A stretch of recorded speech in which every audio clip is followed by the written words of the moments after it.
Hello बच्चों, कैसे हो आप सब लोग। उम्मीद करता हूँ आप सभी लोग बहुत बढ़िया होंगे और एकदम मजे में होंगे। तो बच्चों, आज के इस समरी सेशन के अंदर मैं आपके लिए बहुत ही खास चीज लेके आया हूँ। पता है क्या? आपके लिए अंडर 30 मिनट्स मैं समरी लेके आया हूँ पूरे चैप्टर फंडामेंटल्स ऑफ पार्टनरशिप की। ठीक है जी। तो आज के इस सेशन को फटाफट से शुरू करते हैं और समझते हैं कि हमारा पूरा का पूरा जो फंडामेंटल्स ऑफ पार्टनरशिप चैप्टर है उसको हम कैसे कवर करेंगे अगले 30 मिनट के अंदर। ठीक है जी। तो बच्चों, फटाफट शुरू करते हैं आज का सेशन। जी सर, शुरू करें। तो पार्टनरशिप बेसिक्स हमने पढ़ना शुरू किया था और जिसमें मैंने आपको बताया था कि partnership is the relation between two or more persons who agree to share profits of a business carried by all or any one of them on behalf of all. तो पार्टनरशिप बच्चों एक रिश्ता है, एक रिलेशन है दो या दो से ज्यादा व्यक्तियों के बीच में जो एक दूसरे के साथ किसी बिजनेस को शुरू करते हैं और उस बिजनेस के द्वारा कमाए गए प्रॉफिट्स या लॉसेस को शेयर करते हैं आपस में। ठीक है जी। अब सर, इसमें आपने बताया था कि मिनिमम कितने लोग होते हैं। हाँ बच्चों, इसमें मैंने आपको बताया था कि मिनिमम इसमें 2 लोग होते हैं और मैक्सिमम इसके अंदर 50 लोग हो सकते हैं। ठीक है ना। ये जो 50 लोगों की जो लिमिट है ये पार्टनरशिप एक्ट नहीं देता है, ये कंपनीज एक्ट और उसके रूल देते हैं। ठीक है ना। ठीक है सर। सर, जो लोग आपस में मिलके पार्टनरशिप बिजनेस चलाते हैं उनको क्या बोलते हैं? तो बच्चों, उनको बोलते हैं पार्टनर्स। इंडिविजुअली ए बी का पार्टनर होगा और बी ए का पार्टनर होगा और इनके द्वारा जो शुरू किया गया काम है उसको हम पार्टनरशिप फर्म बोलते हैं। उसको हम पार्टनरशिप फर्म बोलते हैं और इन्होंने जो बिजनेस शुरू किया है उसकी एक नेम भी लिया होगा तो उसको बोलते हैं पार्टनरशिप फर्म का नाम। ठीक है ना। तो एक बात हुई पार्टनर्स की, एक बात हुई पार्टनरशिप रिश्ते की, एक बात हुई पार्टनरशिप फर्म की। ठीक है, ये 3 बातें आपको क्लियर हो गई। जी सर। सर, इसके बाद आपने हमें बताया था कि पार्टनरशिप डीड क्या होती है। यस। तो बच्चों, पार्टनरशिप डीड एक रिटन एग्रीमेंट होता है जो पार्टनर्स आपस में करते हैं जिसके अंदर हर वो टर्म्स एंड कंडीशंस को लिखा जाता है जिसके मुताबिक वो पार्टनरशिप के इस रिश्ते में बंधे हैं। ठीक है ना। तो पार्टनरशिप डीड एक रिटन एग्रीमेंट है। ठीक। सर, अगर पार्टनरशिप डीड ना बनाए तो क्या हम पार्टनरशिप कर सकते हैं? बिल्कुल कर सकते हो। पार्टनरशिप करने के लिए आपको डीड की आवश्यकता नहीं है। It is not necessary that you need to have a deed. तो कहता है there is no condition to have a partnership deed to carry on the partnership business. लेकिन आप सभी के लिए फायदेमंद है कि आप जब भी पार्टनरशिप के रिश्ते में आए, जब भी आप एक पार्टनरशिप करें किसी व्यक्ति के साथ, तो it is always beneficial to write a partnership deed. तो एक पार्टनरशिप डीड बनाना हमेशा फायदे का सौदा होगा क्योंकि उसमें सब कुछ लिखा होगा, सारी टर्म्स एंड कंडीशंस एक्सप्लेन्ड होंगी, है ना। तो कौन सही है कौन गलत है इसका अनुमान, इसका अंदाजा लगाना इजी हो जाएगा because everything is written in the deed. Okay sir. फिर पार्टनरशिप डीड को हम प्रॉपरली स्टैम्प पेपर पर ही बनाते हैं और जो इसकी स्टैंपिंग होती है ये इंडियन स्टैंप एक्ट के हिसाब से स्टेट टू स्टेट वेरी करती है। Okay sir, what if there is an absence of partnership deed? अगर पार्टनरशिप डीड ना हो तो हमें कौन कौन से रूल्स फॉलो करने पड़ते हैं? हाँ बच्चों, तो हमारे को कौन से रूल फॉलो करने पड़ते हैं? हमारे को वो रूल्स फॉलो करने पड़ते हैं जो इंडियन पार्टनरशिप एक्ट ऑफ 1932 में लिखे हैं। मोटे तौर पर मैंने आप सभी को बताया था कि ऐसे 5 रूल्स हमारे को फॉलो करने पड़ते हैं as far as the accounting is concerned. As far as the accounting is concerned हमारे को 5 रूल्स फॉलो करने पड़ते हैं। सर बताओ ना 5 रूल कौन से हैं? तो 5 रूल में क्या है कि सभी पार्टनर इक्वल होंगे, यानी कि इनकी जो पार्टनर्स की प्रॉफिट शेयरिंग रेशो होगी वो बराबर की होगी, इक्वल होगी। किसी भी पार्टनर को उसके कैपिटल के ऊपर इंटरेस्ट नहीं दिया जाएगा। किसी भी पार्टनर ने जो पैसा विड्रॉ किया है नॉर्मल ड्राइंग्स यानी कि ड्राइंग्स आउट ऑफ प्रॉफिट की हैं तो उन ड्राइंग्स के ऊपर उससे इंटरेस्ट ऑन ड्राइंग्स चार्ज नहीं किया जाएगा। किसी भी पार्टनर को किसी भी प्रकार की salary, bonus, commission, remuneration etcetera कुछ भी नहीं दिया जाएगा। लेकिन अगर किसी पार्टनर ने बिजनेस को लोन दिया है है ना। कई बार क्या होता है कि बिजनेस का बुरा वक्त होता है या बिजनेस को पैसे की जरूरत होती है, तो पार्टनर कहता है कोई बात नहीं, मैं अपने घर से पैसा ले आता हूं और मैं एज अ लोन इसको बिजनेस में दे देता हूं। तो ऐसी सिचुएशन में जो पार्टनर का लोन होगा उसके ऊपर इंटरेस्ट दिया जाएगा एट 6% पर एनम।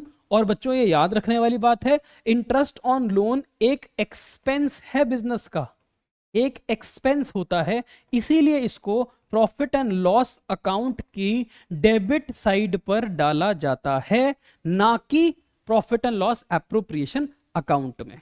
ठीक है जी, ओके है।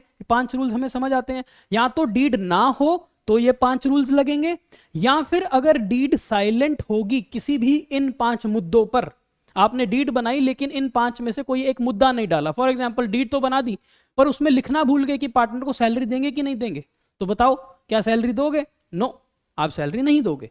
आपने डीड बनाई लेकिन उसमें यह डालना भूल गए कि हमारे बीच में ए और बी के बीच में रेशो क्या होगी, तो फिर क्या रेशो होगी? Equal. So either there is no deed or there is a deed but the deed is silent. तो ये 5 सिचुएशंस में हमें क्या करना होगा वो सभी कुछ आपके सामने मैंने समझा दिया। ठीक है बच्चों? हाँ सर। सर इसके बाद हमें बताओ कि प्रॉफिट एंड लॉस एप्रोप्रिएशन क्या होता है और profit and loss appropriation account को बनाने का पर्पस क्या होता है। तो मैंने आप सभी बच्चों को पढ़ाया, मैंने आपको बोला कि पार्टनर्स ने अपने प्रॉफिट्स का बंटवारा करना है ना, जो भी पूरे साल भर में प्रॉफिट कमाया है उस प्रॉफिट का बंटवारा करना है। अब बंटवारा कैसे करना है? तो बंटवारा करने के लिए, डिवीजन ऑफ प्रॉफिट करने के लिए, डिस्ट्रीब्यूशन ऑफ प्रॉफिट करने के लिए उनको पार्टनरशिप डीड को पढ़ना पड़ेगा। अगर तो पार्टनरशिप डीड है तो जो जो डीड में लिखा है वैसा करना पड़ेगा। भाई डीड में लिखा हो सकता है ना कि पार्टनर को इंटरेस्ट ऑन कैपिटल दे दो, तो पार्टनर को इंटरेस्ट ऑन कैपिटल दे देना। अगर डीड में लिखा है कि पार्टनर को सैलरी दे देना, तो पार्टनर को सैलरी मिलेगी। अगर पार्टनरशिप डीड में लिखा है कि पार्टनर को बोनस या कमीशन देना है, तो आपको वो देना पड़ेगा। अगर डीड में लिखा है कि इंटरेस्ट ऑन ड्राइंग्स चार्ज करो, तो फिर आप चार्ज कर देना, है ना, तो फिर चार्ज कर देना। तो फिर जितना भी प्रॉफिट होगा एज पर पीएनएल अकाउंट, उस प्रॉफिट में आपको ये सारी एडजस्टमेंट्स करनी पड़ेंगी। एडजस्टमेंट माने जो प्रॉफिट होगा उसमें आप इंटरेस्ट ऑन ड्राइंग्स को ऐड करोगे तो आपके पास एक टोटल वैल्यू आ जाएगी, आपके पास एक टोटल वैल्यू आ जाएगी। बच्चों ये समरी सेशन है, इसके अंदर हम क्वेश्चन नहीं करेंगे, इसमें हम क्वेश्चन नहीं करेंगे, हम इसके अंदर सब कुछ रिकॉल करेंगे, हम सब कुछ याद करेंगे, हम सब कुछ रिवाइज करेंगे। जो भी टेक्निकलिटीज हैं, जो भी हमारे को फंडामेंटल्स समझ आने चाहिए थे, क्या वो हमें समझ आ गए हैं, उसी को यहां पर समरी सेशन में दोहराया जा रहा है। ठीक है ना। मैं पहले भी इस चैप्टर से रिलेटेड पूरा 1 शॉट डाल चुका हूं डिटेल में विद क्वेश्चंस। आपको अगर वो 1 शॉट समझ आ गया है तो फिर बच्चों आपको इस समरी सेशन की रिक्वायरमेंट शायद ना हो। लेकिन जो बच्चा ऐसा है जो कहता नहीं सर मैं 1.5-2 घंटे नहीं लगा सकता, मैं तो केवल 30 मिनट में ही सीखना चाहता हूं, तो फिर 30 मिनट में सिखा रहे हैं आपको। ठीक है ना बच्चों? ओके। तो फिर जो भी प्रॉफिट होगा उस प्रॉफिट में से आप इंटरेस्ट ऑन कैपिटल दोगे, तो ये माइनस की आइटम है, आप उस प्रॉफिट में से ये दे रहे हो, सैलरी भी दे रहे हो, कमीशन भी दे रहे हो, कुछ पैसा आप ट्रांसफर नहीं करना चाहते पार्टनर्स को, तो वो पैसा आप रिजर्व में डाल देते हो। एंड में जो बच जाता है, एंड में जो बच जाता है उसको डिविजिबल प्रॉफिट्स बोलते हैं। हाँ सर, उसको डिविजिबल प्रॉफिट्स बोलते हैं। और जो डिविजिबल प्रॉफिट होते हैं वो हम प्रॉफिट शेयरिंग रेशो में बांटते हैं बिटवीन पार्टनर्स। ठीक है ना। तो ये है हमारा कुछ पीएनएल एप्रोप्रिएशन अकाउंट, और मैं दावे से कह सकता हूं profit and loss appropriation account बनाते समय इनसे ज्यादा एडजस्टमेंट नहीं हो सकती, इनसे ज्यादा एडजस्टमेंट्स नहीं हो सकती। These are the maximum adjustments जो आपको पीएनएल एप्रोप्रिएशन अकाउंट बनाते समय याद करनी है। ओके सर, चलिए आगे सर। सर इसके बाद आपने हमारे को समझाया था कि इंटरेस्ट ऑन पार्टनर्स कैपिटल कैसे कैलकुलेट किया जाता है। हाँ बच्चों, इंटरेस्ट ऑन पार्टनर्स कैपिटल होता क्या है? इंटरेस्ट ऑन पार्टनर्स कैपिटल एक तरह का तरीका है, it is a method to distribute profits between partners. ये भी पार्टनर को प्रॉफिट बांटने का एक जरिया है, एक तरीका है, एक मेथड है। तो interest on capital is a method to distribute the profit between partners. ठीक है, इंटरेस्ट ऑन कैपिटल कैसे कैलकुलेट होता है बच्चों? बड़ा सिंपल सी बात है, इंटरेस्ट ऑन कैपिटल को हम सिंपल इंटरेस्ट के फॉर्मूले से कैलकुलेट करते हैं। सिंपल इंटरेस्ट का फॉर्मूला होता है ना P into R into T, बस वैसे ही R के नीचे 100, T के नीचे 12। अगर रेट पर एनम होगा तो T/12 करना होगा। तो इंटरेस्ट ऑन कैपिटल कैसे दिया जाता है? बस इस P की जगह पर आपने लिखा कैपिटल, कितना पैसा आपने निवेश किया, इनटू कितना रेट ऑफ इंटरेस्ट होगा, ये कहां लिखा होगा? ये डीड में होगा। कितने समय के लिए पैसा बिजनेस में निवेश किया गया है।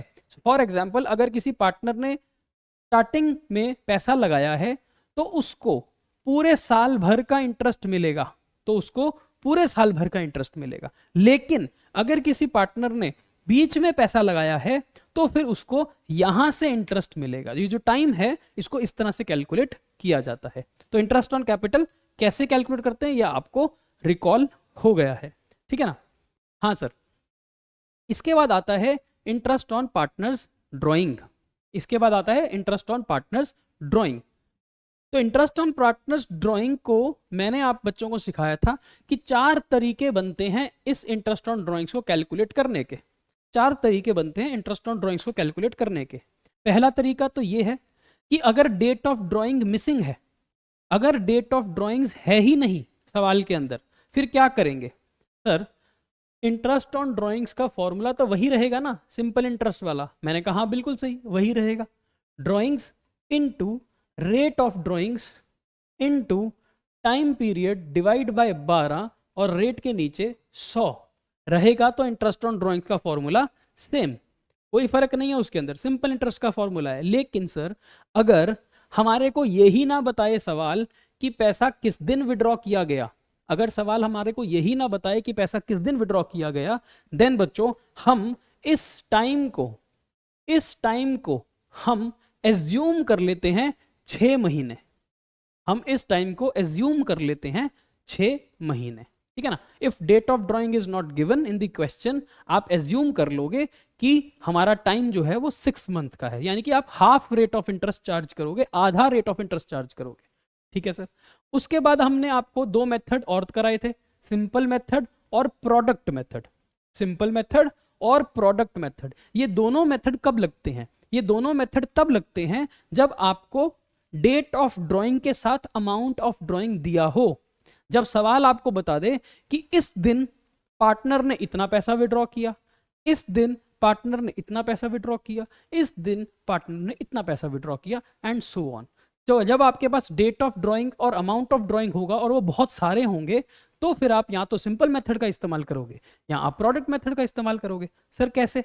लो बेटे, सिंपल मेथड का इस्तेमाल कैसे करना है?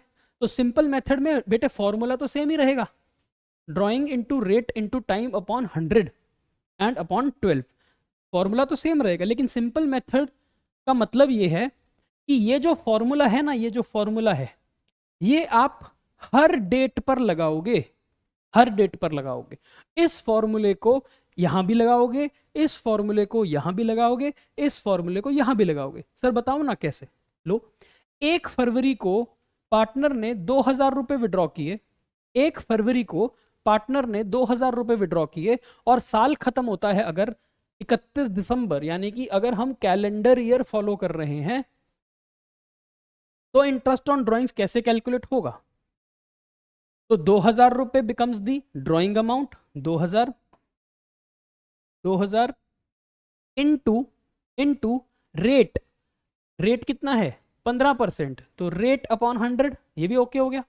इनटू कितने टाइम के लिए पैसा बिजनेस से बाहर रहा, कितने टाइम के लिए पैसा बिजनेस से बाहर रहा? 1 फरवरी को पैसा विड्रॉ किया, 1 फरवरी से 31 दिसंबर तक गिनो ना, 1 फरवरी से 31 दिसंबर तक गिनो, 11 महीने, तो 11 महीनों का इंटरेस्ट 11/12। आपने जब ये फॉर्मूला, ये वाला फॉर्मूला जब यहां लगाया तो इसका आंसर 275 रुपीज आया। 1 फरवरी को जो 2000 रुपए विड्रॉ हुए हैं, इसका इंटरेस्ट 275 बना। सिमिलरली आप 1 मई को जो 5000 विड्रॉ हुए हैं, उस पर भी यही वाला फॉर्मूला लगाओ, सेम फॉर्मूला लगाओगे। कैसे लगाओगे करके दिखाता हूं। 5000 रुपए विड्रॉ हुए हैं, इनटू 15% का रेट है, हाँ सर, इनटू ये पैसा 1 मई को निकला तो 1 मई से गिनो, 1 मई, जून, जुलाई, अगस्त, सितंबर, अक्टूबर, नवंबर, दिसंबर, कितने महीने आ गए? 8 महीने। तो 8/12। जब आप इसको सॉल्व करोगे तो ये आएगा 500। उसके बाद जो पैसा 30 जून को विड्रॉ हुआ, इस पे भी इंटरेस्ट लगाओ सेम फॉर्मूले से, तो आंसर आएगा 150। आप इन सभी को ऐड कर दो, इसको भी, इसको भी और इसको भी, तो आपका आंसर आ जाएगा 925। This is interest on drawings using simple method, है ना? सिंपल मेथड, बिल्कुल आसान मेथड। ओके सर, इसी सवाल को सर अगर आप प्रोडक्ट मेथड से करा दो तो मजा ही मजा। इसको अगर आप प्रोडक्ट मेथड से करा दो तो मजा ही मजा। लो बच्चों, फिर प्रोडक्ट मेथड से भी कर लेते हैं। हाँ जी, 1 फरवरी को पैसा कितना विड्रॉ हुआ? 2000। 1 फरवरी को पैसा कितना विड्रॉ हुआ? 2000। 1 फरवरी से 31 दिसंबर महीने कितने हुए? 11। तो ये है आपका प्रिंसिपल विड्रॉन, ये है आपका टाइम, और ये क्या है? ये है product of P into T। इन दोनों को मल्टीप्लाई कर दो, 2000 इंटू 11, 22,000। 1 मई को 5000 विड्रॉ हुआ, तो मई से दिसंबर होते हैं 8 महीने, 5 इंटू 8, 40,000। 30 जून को विड्रॉ हुए 2000 रुपए, 30 जून से 31 दिसंबर होता है टाइम, 6 महीने, 2000 इंटू 6, 12,000। अब आप इन तीनों को सम कर दो तो आपके पास कितना आ जाएगा? Sum of product, sum of product, ये आ गया सर 74,000। अब इंटरेस्ट ऑन ड्राइंग्स कैसे निकलेगा? इंटरेस्ट ऑन ड्राइंग्स निकलेगा 74,000 इनटू रेट। पिछले सवाल को अगर हम चेक करें तो रेट था 15%। ओके, लेकिन अब यहां पर आप केवल और केवल 1 महीने का इंटरेस्ट लगाओगे। कितने महीने का? 1 महीने का, क्योंकि महीने पहले से ही मल्टीप्लीकेशन में आ चुके हैं, महीने पहले से ही इसके अंदर मल्टीप्लाई हो चुके हैं, फिर से मल्टीप्लाई नहीं कर सकते, डुप्लीकेशन का एरर हो जाएगा, डबल हो जाएगा सब कुछ। तो यहां पर 1 मंथ इंटरेस्ट निकालते हैं। क्या करते हैं? 1 मंथ का इंटरेस्ट निकालते हैं। खत्म। लो, सॉल्व करोगे तो वही आंसर आ जाएगा जो आंसर 925 रुपए पहले आया था। इसको सॉल्व कर लेना तो 925 ही आएगा। तो 3 मेथड बच्चों हो गए। जब डेट नहीं दी होगी तो टाइम 6 महीने एज्यूम कर लेंगे, जब डेट्स दी होंगी तो या तो प्रोडक्ट मेथड या फिर पिछले वाला सिंपल मेथड, आपकी चॉइस है। दोनों आंसर्स सेम आएंगे, मेथड अलग हैं बस। ठीक है, इसके बाद आता है, ये देखो, जब इंटरेस्ट ना दिया, डेट ना दी हो तो 6 महीने, ठीक है ना, तो फिर P इंटू R सवाल के हिसाब से लेना, लेकिन जो T होगा उसको 6 मंथ्स ले लेंगे, ठीक है ना। तो when date is not given, time will be 6 months. फिर लास्ट आता है फॉर्मूला अप्रोच। मैंने आपको बताया था फॉर्मूला अप्रोच जो है इंटरेस्ट ऑन ड्राइंग्स निकालने की, ये तभी लगती है जब आप 2 कंडीशंस को पूरा कर देते हो, 2 कंडीशंस मीट हो जाती हैं। Condition number 1, amount of drawing same होनी चाहिए और इंटरवल बिटवीन 2 विड्रॉल्स भी सेम होना चाहिए, गैप सेम होना चाहिए। ऐसी सिचुएशन में जब ये दोनों कंडीशंस मीट हो जाएंगी तो इंटरेस्ट ऑन ड्राइंग का फॉर्मूला कुछ ऐसा हो जाता है। इंटरेस्ट ऑन ड्राइंग का फॉर्मूला हो जाता है, यहां पर अमाउंट नहीं बेटे, यहां पर कर लेना total amount withdrawn, total amount withdrawn, total पैसा कितना विड्रॉ हुआ पूरे 1 साल में, इनटू रेट अपॉन 100, इनटू यहां पर एक नई चीज आ जाती है एवरेज पीरियड। एवरेज पीरियड को निकालने के लिए हमारे पास एक फॉर्मूला है, एवरेज पीरियड को निकालने का हमारे पास एक फॉर्मूला है। फॉर्मूला क्या है? Time left after first withdrawal plus time left after last withdrawal divided by 2। इस फॉर्मूले का जब आप इस्तेमाल करते हो तो आपके पास एवरेज पीरियड आ जाता था, एवरेज पीरियड आ जाता है। उस एवरेज पीरियड को आप यहां पर डाल दोगे और आपका आंसर आ जाएगा। एवरेज पीरियड को निकालने के लिए हमने आपको एक टेबल दिया था अपनी क्लास में। हाँ सर, आपने हमारे को टेबल भी दिया था, जिस टेबल में आपने हमें बताया था when the drawings are made at the beginning of each month for full year. अगर हर महीने की पहली तारीख को पूरे साल भर में आपने पैसा सेम विड्रॉ किया तो एवरेज पीरियड होगा 6.5 मंथ्स। अगर आपने मिडल में विड्रॉ किया तो एवरेज पीरियड होगा 6 मंथ्स। अगर आपने एंड में विड्रॉ किया तो एवरेज होगा 5.5 मंथ्स। ठीक है, यही काम अगर आपने आधे साल के लिए किया, 6 महीनों के लिए ही किया केवल, तो फिर 6 का हो जाएगा हाफ 3, इसमें 0.5 ऐड 3.5, इसमें 0.5 माइनस 2.5। यही काम अगर आपने क्वार्टर में किया, एवरी क्वार्टर में, तो क्वार्टर होते हैं टोटल साल में 4, 3 महीनों के, अगर आपने क्वार्टरली विड्रॉ किया है, क्वार्टर के बिगिनिंग, क्वार्टर के मिडल, क्वार्टर के एंड में, तो यही एवरेज पीरियड मिडल के केस में 6 होता है, इसमें 1.5 ऐड किया जाता है और 1.5 माइनस किया जाता है, इसमें 0.5 ऐड 0.5 माइनस, 0.5 ऐड 0.5 माइनस, इसमें 1.5 ऐड 1.5 माइनस। तो इस तरह से आप एवरेज पीरियड भी कैलकुलेट कर लेते हो, ठीक है ना। तो ये टेबल मैंने आपको बनाना भी सिखाया था। चलिए, इसके बाद आता है सर कि पार्टनर्स के कैपिटल अकाउंट्स बनाने के कौन कौन से मेथड है। तो पार्टनर्स के कैपिटल अकाउंट्स को बनाने के हमारे पास 2 मेथड होते हैं, 2 मेथड, एक होता है फिक्स्ड कैपिटल मेथड और एक होता है फ्लक्चुएटिंग कैपिटल मेथड। जी सर, एक होता है फिक्स्ड कैपिटल मेथड और एक होता है फ्लक्चुएटिंग कैपिटल मेथड। जो फिक्स्ड कैपिटल मेथड होता है उसके अंदर हर पार्टनर के 2-2 अकाउंट बनते हैं, हर पार्टनर के 2-2 अकाउंट बनते हैं। एक बनता है पार्टनर का कैपिटल अकाउंट और एक बनता है पार्टनर का करंट अकाउंट, हर पार्टनर के 2-2 अकाउंट। लेकिन फ्लक्चुएटिंग सिस्टम के अंदर हर पार्टनर का एक ही अकाउंट बनता है जिसको नाम दिया जाता है कैपिटल अकाउंट, ठीक है ना। यहां नहीं है, ये डबल आ गया बेटे, ये नहीं है, हर पार्टनर का एक ही अकाउंट होता है कैपिटल अकाउंट और यहां पर हर पार्टनर के 2-2 अकाउंट होते हैं। सर हमें कैसे पता चलेगा कौन सा मेथड है, हमें कैसे पता चलेगा? तो मैंने आपको बताया, या तो क्वेश्चन आपको बताएगा या तो क्वेश्चन आपको बता देगा कि कौन सा मेथड है।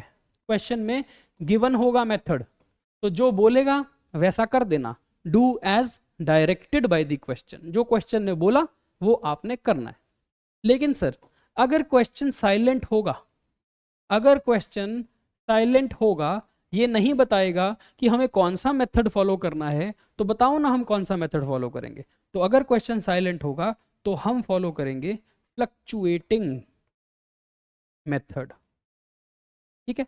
यानी कि हम सभी पार्टनर का केवल एक ही अकाउंट बनाएंगे। ओके सर, सर ये अकाउंट कैसे दिखते हैं? तो मैंने आपको बताया, पार्टनर का कैपिटल अकाउंट और पार्टनर का करंट अकाउंट। बेटे यहां पर करंट अकाउंट करना, हमारे एडिटर साहब अगर आप ये वीडियो देख रहे हैं तो अगली बार ऐसी गलती मत करना। कैपिटल अकाउंट और करंट अकाउंट, मेथड कौन सा? फिक्स सिस्टम या फिक्स्ड मेथड, एक ही बात है। तो फिक्स सिस्टम या फिक्स्ड मेथड में हर पार्टनर का एक कैपिटल अकाउंट बनता है और एक करंट अकाउंट बनता है। सर कैपिटल अकाउंट में कितनी आइटम्स आती हैं? केवल 4, केवल 4 आइटम्स। सर कौन सी? एक आती है बेटे ओपनिंग बैलेंस, फिर आता है एडिशनल कैपिटल, शुरू में कितना पैसा था और पैसा कितना लगा दिया, टोटल इतना हो गया, इसमें से कितना पैसा आपने विड्रॉ कर लिया और कितना पैसा आपका क्लोजिंग में बच गया, खत्म। Opening, addition, withdrawal, closing, 4 item, और कुछ नहीं आता इसके अंदर, ठीक है। और पार्टनर कैपिटल अकाउंट हमेशा क्रेडिट बैलेंस ही दिखाता है, डेबिट बैलेंस नहीं दिखाएगा। लेकिन करंट अकाउंट जो है उसको हम बनाते कहां से देख के हैं? उसको बनाते हैं हम पीएनएल एप्रोप्रिएशन अकाउंट को देख के। इसमें सारी आइटम्स पीएनएल एप्रोप्रिएशन वाली आती हैं, केवल 3 चीजें अलग होती हैं, 3 चीजें अलग होती हैं। कौन सी 3 चीजें? एक ओपनिंग बैलेंस, ये अलग हो गया। दूसरा क्लोजिंग बैलेंस, ये अलग हो गया। तीसरा ड्रॉइंग्स, ये अलग से दिखती हैं। ये 3 आइटम्स, ओपनिंग, क्लोजिंग और ड्रॉइंग्स, ये अलग से डालना होता है क्वेश्चन के अंदर, क्वेश्चन को पढ़ के। लेकिन बाकी सारी आइटम्स कहां से डालते हो आप? पीएनएल एप्रोप्रिएशन से। जैसे कि पीएनएल एप्रोप्रिएशन में अगर आईओसी होगा तो डाल देना, पीएनएल एप्रोप्रिएशन में अगर कमीशन सैलरी होगी तो डाल देना, पीएनएल एप्रोप्रिएशन में अगर प्रॉफिट आएगा तो यहां डाल देना, है ना। ये सारी आइटम्स कहां से ली हैं? पीएनएल एप्रोप्रिएशन की डेबिट साइड से ली हैं, ऑपोजिट साइड से जाती है। और ये दोनों आइटम्स कहां से ली हैं? पीएनएल एप्रोप्रिएशन के क्रेडिट साइड से, इंटरेस्ट ऑन ड्रॉइंग्स और लॉस।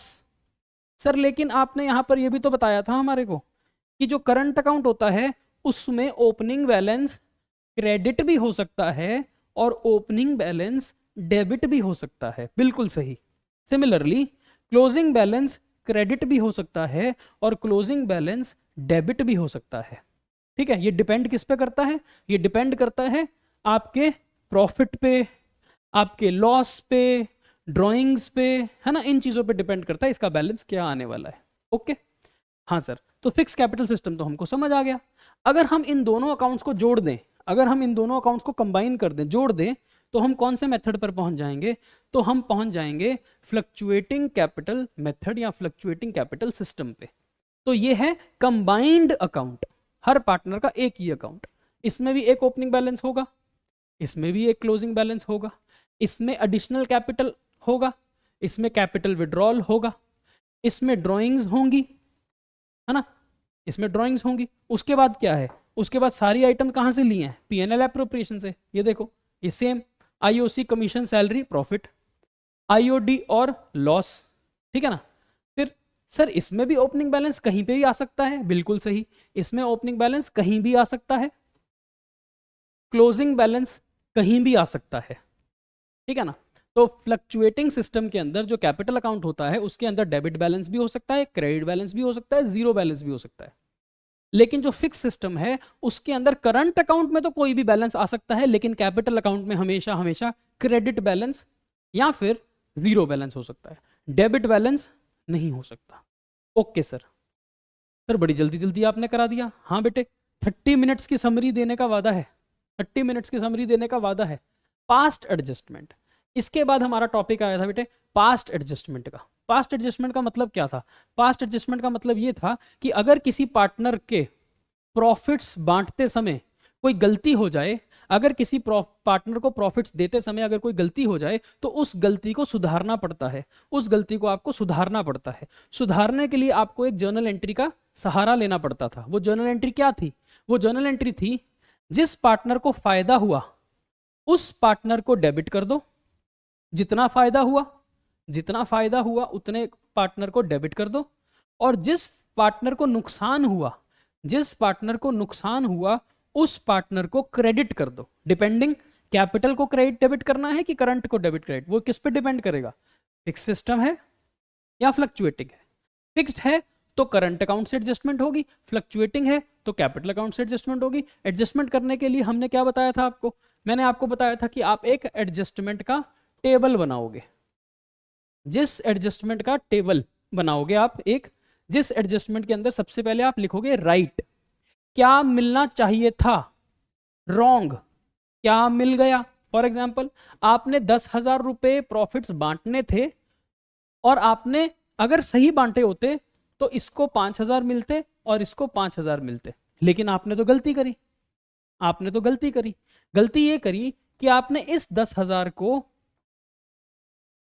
ऐसे बांट दिया, इसको दे दिए 6,000 और इसको दिए केवल 4,000। अब आपके सामने दोनों चीजें हैं, राइट क्या होना चाहिए था, रॉन्ग क्या हो गया। अब क्या करोगे? एडजस्टमेंट। क्या एडजस्टमेंट करोगे? भाई ए को 5 मिलने थे, 6 मिल गए, इसका मतलब ए के पास 1,000 ज्यादा है, तो 1,000 रुपए ए से वापस लोगे। वापस जिससे लेने हैं उसको करते हैं डेबिट, और इसको 5 की बजाय अभी 4 दिए हैं तो इसको 1,000 देने हैं, तो इससे लेके इसको दे दो, ठीक है ना। तो जिससे वापस लेने हैं उसको डेबिट, जिसको देने हैं उसको क्रेडिट, खत्म। ये जनरल एंट्री थी हमारी पास्ट एडजस्टमेंट की। इसके बाद हम आए थे अपने लास्ट टॉपिक के ऊपर, जिसको मैंने बोला था guarantee given to a partner. Guarantee given to a partner का मतलब क्या होता है कि अगर कोई पार्टनर को हम बिजनेस में एडमिट करते हैं, अपने बिजनेस में जोड़ते हैं अपने साथ, तो हम कई बार उसको ना एक कमिटमेंट कर देते हैं, क्या कमिटमेंट कर देते हैं? हम उसको एक गारंटी दे देते हैं कि तू हमारे बिजनेस में हमारा पार्टनर बन जा, and we give you a guarantee कि तेरे पास इतना मिनिमम प्रॉफिट तो आएगा ही आएगा पूरे साल भर में, that you will get a minimum profit. इस चीज की हम कमिटमेंट कर देते हैं, और एक बार जो हमने कमिटमेंट कर दी फिर हम किसी की नहीं सुनते, ठीक है ना। बड़ा अच्छा डायलॉग है सर।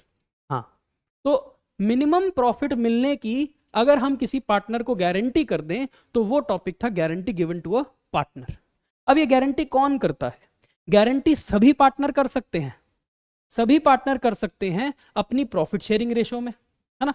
तो ए और बी दो पार्टनर थे, सी पार्टनर को गारंटी दी कि तू हमारे बिजनेस में आ जा, हम तुझे गारंटी करते हैं।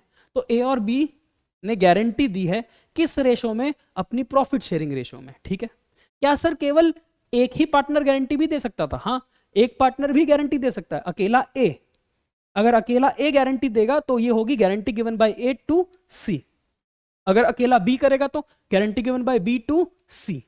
पर क्या सर सारे पार्टनर किसी और रेशो में भी गारंटी दे सकते हैं? हाँ, मान लो इनकी रेशो 1:1 है, लेकिन जब गारंटी दी तो गारंटी 2:1 में दे दी, तो दे सकते हैं भाई, गारंटी है जैसे मर्जी दो, है ना। तो ये गारंटी के क्वेश्चंस भी हमने किए थे, ठीक है ना। गारंटी के क्वेश्चन कैसे करते थे हम नॉर्मल क्वेश्चन करते थे, उसके बाद लास्ट में हम चेक करते थे कि जिसको गारंटी दी गई है उसकी गारंटी मीट हुई है कि नहीं हुई है। अगर उसकी गारंटी मीट हो जाती है फिर हमने कुछ नहीं करना, लेकिन अगर उसकी गारंटी में कहीं ना कहीं डेफिसिट आ जाता है तो उस डेफिसिट ऑफ गारंटी को वो बंदे से लेते हैं जिस बंदे ने गारंटी दी थी, है ना। वो गारंटी अगर सबने दी है रेशो में तो सबसे ले लेंगे, अगर वो गारंटी सिर्फ एक ने दी है तो एक पार्टनर से प्रॉफिट्स में से ले लेंगे, और अगर सभी ने दी है किसी एक स्पेसिफिक रेशो में, किसी स्पेसिफिक रेशो में दी है तो फिर स्पेसिफिक रेशो में गारंटी ली जाएगी, ठीक है बच्चों। ओके, लास्ट में थोड़ा सा और अगर आप टाइम लगा लो हमारे साथ अगले 5 मिनट, तो आपको जर्नल एंट्रीज भी मैंने कराई थी। मैंने बोला था जर्नल एंट्रीज क्या होती हैं। सबसे पहली जर्नल एंट्री होती है प्रॉफिट को पीएनएल अकाउंट से एप्रोप्रिएशन में डालना, PNL to appropriation, profit transfer करने की। सेकंड एंट्री होती है इंटरेस्ट ऑन ड्रॉइंग्स चार्ज करने की, इंटरेस्ट ऑन ड्रॉइंग्स चार्ज करने की। इंटरेस्ट ऑन ड्रॉइंग चार्ज करने की एंट्री बनती है पार्टनर्स के कैपिटल या current account to interest on drawings, ये है इंटरेस्ट चार्ज करने की एंट्री। कैपिटल तब आएगा जब फ्लक्चुएटिंग सिस्टम है, करंट तब आएगा जब फिक्स सिस्टम है, ओके। फिर इस इंटरेस्ट ऑन ड्रॉइंग्स को ट्रांसफर टू पीएनएल एप्रोप्रिएशन की एंट्री, फिर आईओडी ट्रांसफर की एंट्री भी सिखाई थी मैंने आपको, जिसमें हम इंटरेस्ट ऑन ड्रॉइंग्स अकाउंट को बंद करते हैं पीएनएल एप्रोप्रिएशन अकाउंट के अंदर। तो इंटरेस्ट यहां पर क्रेडिट है, बंद करने के लिए हम इंटरेस्ट को डेबिट कर देंगे और पीएनएल एप्रोप्रिएशन की क्रेडिट साइड में लिख देंगे, ठीक है ना। तो इंटरेस्ट चार्ज करने की एंट्री, फिर इंटरेस्ट ट्रांसफर करने की entry. Similarly interest on capital charge करने की एंट्री, इंटरेस्ट ऑन कैपिटल एक डेबिट टू पार्टनर्स कैपिटल या करंट चार्ज करने की एंट्री, फॉर इस इंटरेस्ट को पीएनएल में ट्रांसफर करने की एंट्री, पीएनएल एप्रोप्रिएशन में ट्रांसफर करने की एंट्री। तो इससे ये इंटरेस्ट ऑन कैपिटल अकाउंट बंद हो जाता है, ठीक है ना। सर इसके बाद अगर हम किसी पार्टनर को बोनस सैलरी कमीशन रेम्युनरेशन देंगे तो उसकी एंट्री क्या होगी? अगर आप सैलरी दोगे तो salary to partner debit to partners capital या current account, salary to partner, और फिर उसके बाद यानी कि ये सैलरी ड्यू करने की एंट्री। फिर इस सैलरी को ट्रांसफर भी तो करना है पीएनएल एप्रोप्रिएशन के अंदर। हर बार आप चेक करो, इंटरेस्ट लगाओगे चार्ज फिर ट्रांसफर, इंटरेस्ट लगाओगे फिर ट्रांसफर, सैलरी दोगे फिर ट्रांसफर। ट्रांसफर कहां करना है सब चीजों को? पीएनएल एप्रोप्रिएशन के अंदर, ठीक है ना, पीएनएल एप्रोप्रिएशन के अंदर। तो यहां पर सैलरी को आपने डेबिट किया है, बंद कैसे होगा? सैलरी को क्रेडिट करके। डेबिट किसको करोगे? पीएनएल एप्रोप्रिएशन को। हाँ सर ये तो बहुत सिंपल है। फिर कई बार हम सर प्रॉफिट का हिस्सा रिजर्व में ट्रांसफर कर देते थे, तो एंट्री क्या बनती है? पीएनएल एप्रोप्रिएशन से प्रॉफिट निकाल के रिजर्व में डाल दो। आपने पीएनएल एप्रोप्रिएशन से पैसा निकाला, डेबिट टू जनरल रिजर्व। और लास्ट में जब डिविजिबल प्रॉफिट्स को हम बांटते हैं प्रॉफिट शेयरिंग रेशो के अंदर, तो एंट्री क्या होती है? PNL appropriation debit to partners capital या टू पार्टनर्स करंट अकाउंट। तो ये कुछ 9 एंट्रीज हैं, जो 9 एंट्रीज मैंने आपको इस चैप्टर के एंड तक सिखाई थी, ठीक है बच्चों। तो यहां तक आई होप आपको सारा का सारा ये चैप्टर रिकॉल हो गया होगा। मैं ये नहीं कह रहा आपको सारा का सारा वापस से समझ आ गया होगा, पर एटलीस्ट आपको ये रिकॉल हो गया होगा। और यही उद्देश्य था, यही मिशन था हमारा इस 30 मिनट समरी सेशन का, ठीक है बच्चों। तो फिर से आगे से मुलाकात होगी आपसे फिर किसी और चैप्टर की समरी सेशन के अंदर। तब तक के लिए बाय।